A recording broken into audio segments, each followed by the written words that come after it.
Buonasera, referendum su giustizia e nucleare in primo piano nell'edizione della notte del nostro telegiornale. Nel Veneto, come in tutta Italia, procede spedito lo spoglio delle schede iniziato alle 14 di oggi pomeriggio ed è già possibile dire che per tutte e 5 le consultazioni, 2 in tema di giustizia e 3 di nucleare, si delinea una netta vittoria del fronte abrogazionista. Qualche dato prima di cedere la linea a Davide Camera, che si trova nella sala stampa della prefettura di Treviso. Nel Veneto hanno votato il 74,8% degli aventi diritto, quasi il 10% in più rispetto alla media nazionale, che è stata del 65,5%.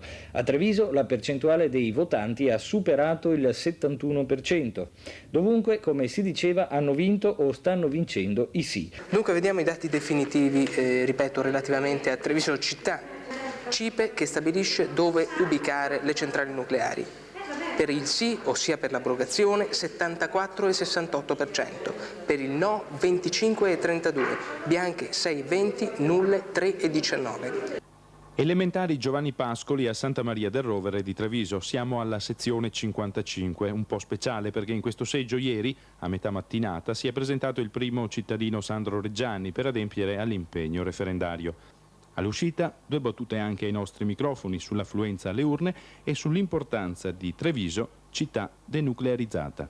È auspicabile che sia adeguata all'importanza degli argomenti dei quali si discute, i quali che con molta chiarezza non sono stati né presentati né illustrati, perché io dubito molto che ci sia una immagine chiara, precisa delle scelte che sono proposte su questioni delicatissime quali sono il nucleare e la giustizia in generale. Nessuno si illude che Treviso, perché metta il cartello fuori all'ingresso della città che avverte che è denuclearizzata, abbia risolto il problema del nucleare.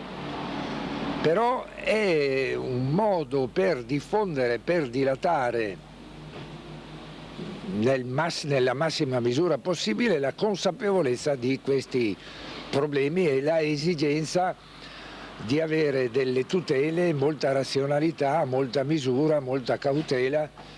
È un'aspirazione concreta, precisa, non parolaia, soltanto alle questioni della pace che sono strettamente legate alle questioni dell'energia nucleare.